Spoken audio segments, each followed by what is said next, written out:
ZWEIG Group invites all AEC industry leaders to the 2024 AEC Small Business and Entrepreneurship Forum, the premier event for small firms in the AEC sector. Experience innovative strategies and insights on May 21st, crafted by ZWEIG Group's industry experts. Engage in keynotes and interactive sessions focused on recruitment, retention, and business growth. Join ZWEIG Group for this unique networking opportunity and take your business to new heights. Secure your spot today and be part of the AEC industry's future. Visit zweigroup.com for more information. The ZWEIG Group team looks forward to welcoming you.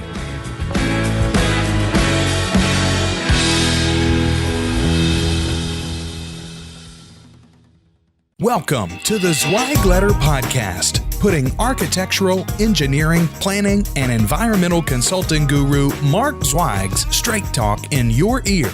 Mark has more than 30 years of experience helping AEP and environmental firms thrive. And these podcasts help deliver his invaluable management, industry, client, and HR advice directly to you, free of charge. The ZWEIG Letter Podcasts let you develop professionally, wherever you are. Hey everyone, and thank you for joining ZWEIG Group Media and the ZWEIG Letter exclusive interview series. With 25 years of continuous coverage of the design industry, the ZWEIG Letter is a consistent source of valuable information in an ever-changing marketplace. Once again this week, I am here with none other than our own Mark Zweig to talk about one of his recent editorial articles in the ZWEIG Letter.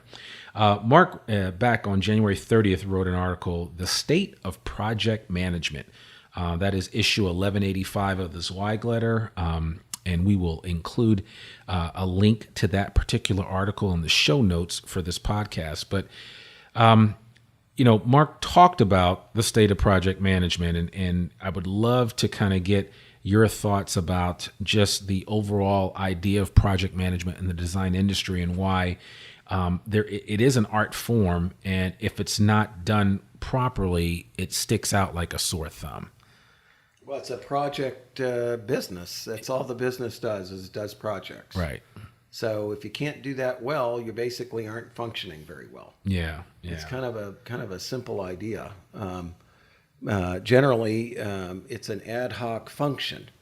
And in most companies, it's not anyone's full-time job. Right.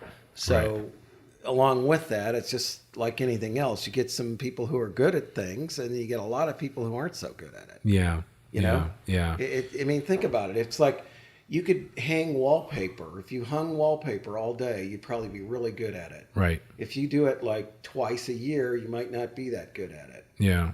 If you do it like 10 times a year, you might be better at it than if you did it twice a year, but not as good at it as somebody that does it every day. Yeah. Therein lies the problem.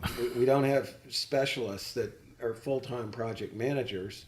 And the business doesn't lend itself to that for the most part, unless they're mega jobs. Yeah. There are some environments where that's the case, and they generally have better project management. Well, and as you mentioned that in this particular article, you kind of break it down over all of the areas or the shortcomings when it comes to project management that most firms are struggling with. One of the things you talked about was specifically just the interaction with the client and how important client communication is through the project management process. You also talked about just in terms of making sure you have the right people handling the project and managing it from that perspective, and why if you have the wrong person in the PM role, that it ultimately can affect the project itself. Absolutely. I mean, you got to get the right person. You got to get the right person for the client. You got to get the right person in terms of who else they'll be interacting with in your firm. You need people who are specialized and focused on serving particular client types, so they really understand kind of what makes them tick and what their standards are and what their expectations are and what their priorities are. It's essential.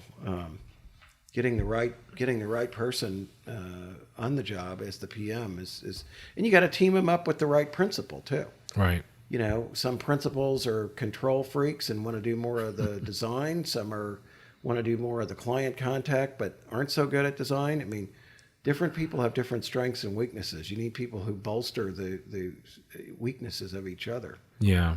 And you talked about, I know, and you've talked about this in general about, I mean, it comes down to the complete package. Anybody that's going to be a project manager has to be someone that you can put in front of a client that, I guess, speaks the King's English. Yeah. Can, like I said, really communicate, can deal with and problem solve, which is hugely important, and can ultimately represent the firm well. And assert themselves when they need to be. When the client comes back and wants all kinds of stuff done that's not in the contract. Right. Not just lay down and go, okay, and then create a liability for the company to do it. Right. Right. Yeah, you need all those things. It's hard to find. I mean, you need really smart, really talented, great communicators. Yeah. Is that easy to find? No. I don't care what, and whether we're talking about architects, engineers, anybody. Yeah. Any job. It's not easy to find all those things, but you need all that. Right. To be an effective project manager. It's so critical. It's the most important thing that they're good communicators. And it drives me crazy every day. I mean, I see people, they just can't communicate clearly and succinctly. And it hurts them, or they say things that are bound to make the reader go, what? What are you talking about? Right. Why would you say that? I don't understand that. I mean, it doesn't make any sense, or it gives me the idea you think something about me that's not true, or Yeah. Well, you are a stickler, certainly when it comes to the King's English and its proper use in written form, especially. And I mean, there's something to be said for that, because I mean, you don't want to create. I mean, no project manager can afford to create ambiguity in any of their communication. Well, and not just that. If you don't use the language properly, there are people who will judge you, and they will unfairly judge you. Yeah, right. If you don't use it properly, then they'll say you're stupid. Yeah. And it's just the way some people are. Yeah. And, I don't think that's necessarily true. I don't think there's ignorance and stupidity are two completely different things. Right. You may be ignorant, but it doesn't mean you're stupid. Yeah. But it's, it sort of casts doubt over everything. Right. Again, I'll use an analogy from my other business. If we sell a house and in the inspection report they come up with 32 things to fix, it doesn't make the people feel warm and fuzzy. Right. That the stuff, even if it's all minor, it calls into question everything that you did. Yeah. Major or minor. Right. Okay? Same thing with your written communications. It's exactly the same thing. Yeah.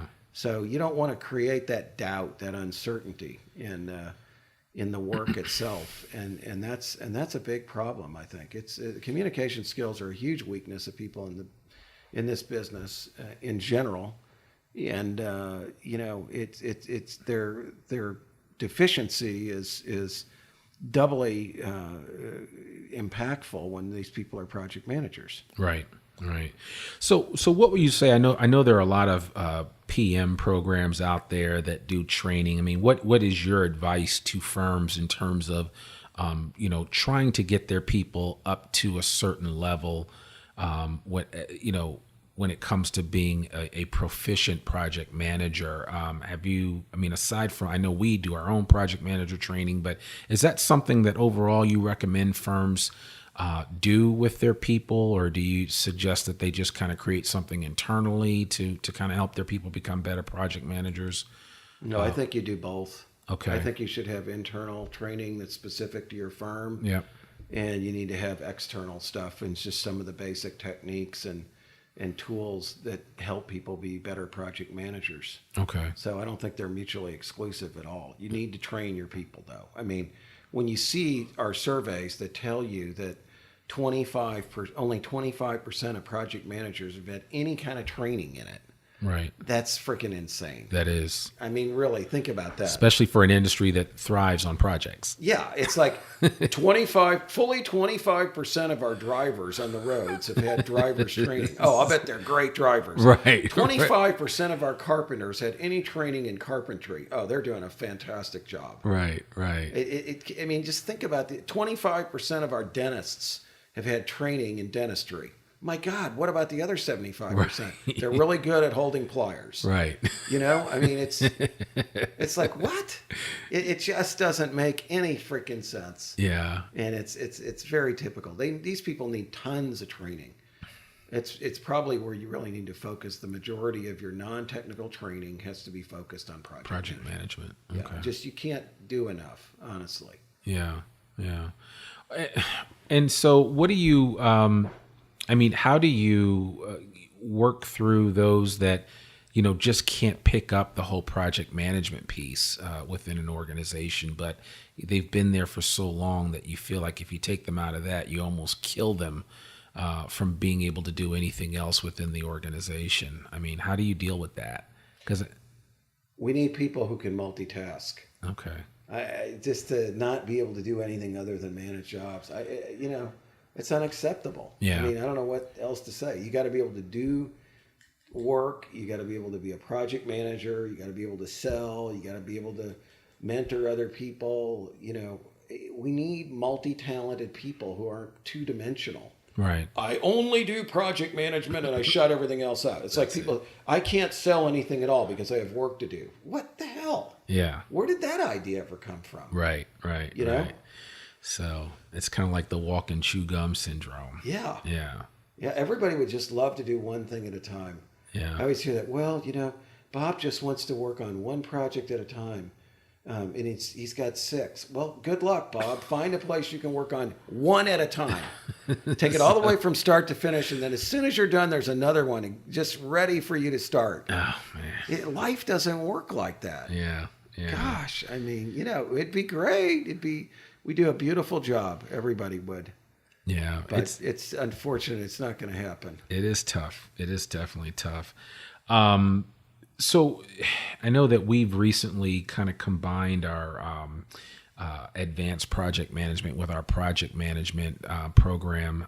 Is there any, one specific, thing that you would want to tell everybody about that they should be thinking about from a project management perspective within their organization moving forward, especially with just the way things are going right now? We've got a new we've got a new administration in the White House. There are just a lot of changes afoot, and granted, that can go in a number of different ways. And this is not really a political podcast, but what do you think firms can do, especially just to kind of separate themselves from the rest of the industry on a project management basis?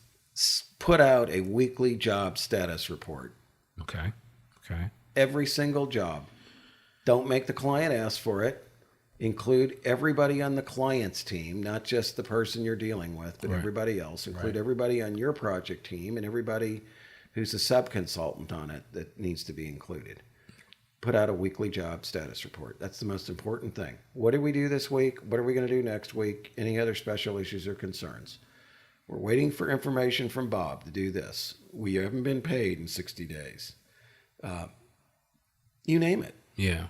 There's nothing's going to happen. The project's in review at the city. It's not going to come back for 2 weeks. Right. Tell people what the hell is going on. Force everybody to do this memo. Critical. Yeah. It's just absolutely critical. Everything will go better if you just do that one thing, and you'll know what's going on in your company if you're copied on them. Yeah. Yeah. I know. Read the you. things. I know you read them all that we do. I do. We have to do that, and I always know as soon as I send a weekly memo out that if there is an issue or if you have a question about anything, it's coming back within the first 10 or 15 minutes of that email going out, if not sooner. So, it's how you keep yourself informed, and you can spot problems before they occur. Yeah. And or before they get out of control.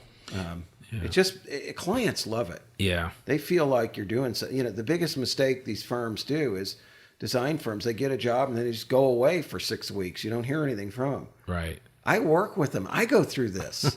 I'm like, where's my job? Oh, we've got this and that. Why don't you tell me anything that's going on? Exactly. It seems like nothing's happening. That makes me feel bad. Right. I just wrote you a check for $25,000. It seems like nothing's happening. Yeah. Help me out here. Yeah. Okay. That's funny. I mean, I go through it myself. I see the difference in I'm trying to get my commercial real estate brokers that handle our leasing to give me a weekly status on all our projects that they're leasing out. It's like pulling teeth. It is. I'll get it for 2 weeks, then I don't hear from them for a month. It's like, are you guys doing anything? Oh, wait, you still wanted us to send that to you? Well, we leased out 2 spaces. Okay, good. That was, that's been done. But what about this one? Right. What are we doing? I mean, there's nothing. Yeah. Just stops. Yeah. No, really, this is the most fundamental thing you can do. Yeah, weekly reports. Yep. Yeah, it's so funny, and I'll leave everybody with this thought: is that even when I have nothing to say, I tell the client that I don't have anything. I don't have anything new to report this week. I mean, there are going to be times like that. I mean, it's not like you can just create out of thin air something on every project every time that you're going to send out the status report.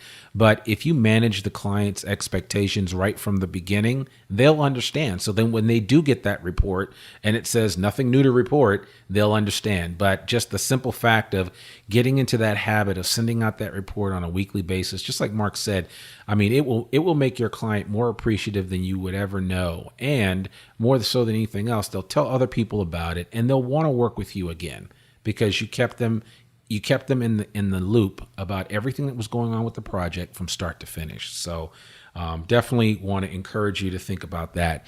Listen, we're doing something new here on the TZL interview series, and I just wanted to. I haven't done this to Mark, or maybe I have once before, but Mark, I just want to ask you a couple of simple questions before we end our interview today, and we can have a little fun with this. What was the last book that you read? The last book I read, gosh, you're putting me on the spot. I didn't mean to do that.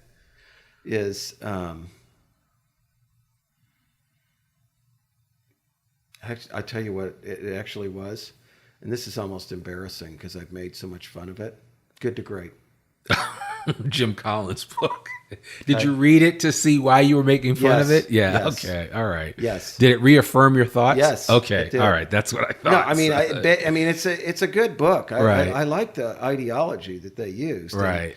How you look at these companies with a fresh set of eyes. And have no preconceived notions on what happened and how they did it, and look for commonality.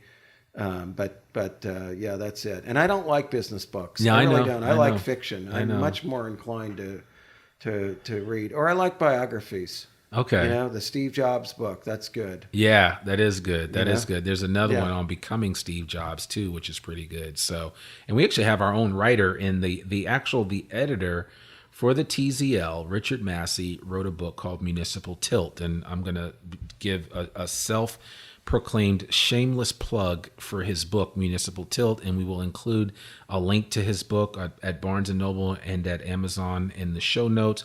But actually, Richard's a pretty good writer. And if you like fiction, then this is definitely a great book for you. He's written a couple of books, and this is the first one. And so definitely want to give a big shout out to Richard Massey, our own editor at the ZWEIG Letter, for that.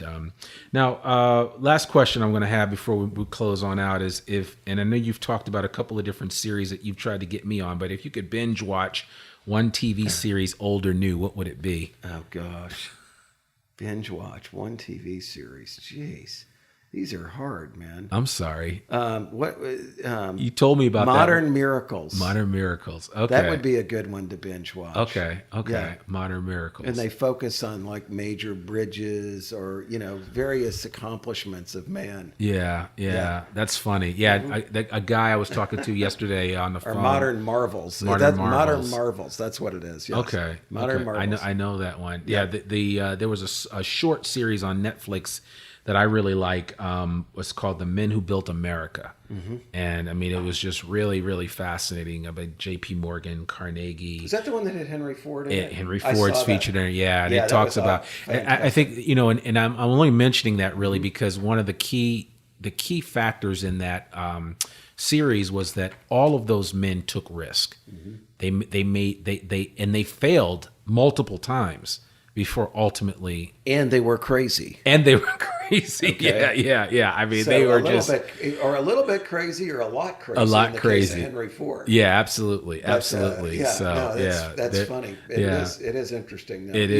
You learn from the studying successful people from the past. Absolutely. There's no question about it. Yeah, without a doubt. It's good to be inspired. Yeah. You know? Yeah. No, it is. Too much of the stuff you can watch just basically makes you feel bad. Oh, I know. And I try. Once I figure out that's what it's doing to me, then I tune out. You tune out. Yeah. Yeah, I don't want to feel bad. Yeah. It's just not worth it. It isn't. Life's too short. Yep. So, Mark, man, I want to thank you so much for sharing with us this week. We really, really appreciate it. Folks, remember, you can get Mark's no-holds-barred advice on a weekly basis in the Zweig Letter and our sister publication, Civil and Structural Magazine. Now, because you are a podcast listener, we want to thank you with a free gift.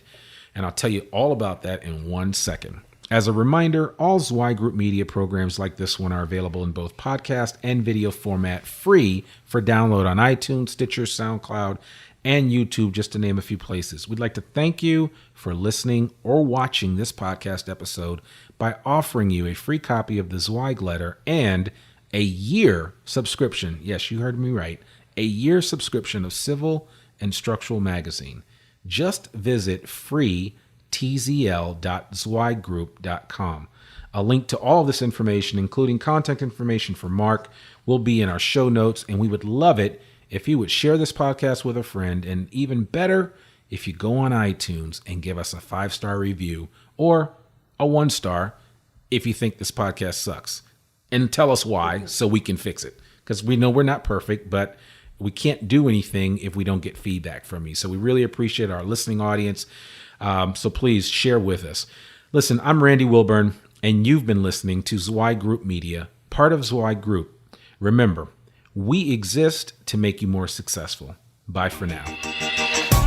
Thanks for tuning in to this Zweig Letter podcast. We hope that you can apply Mark's no-holds-barred advice to your daily professional life.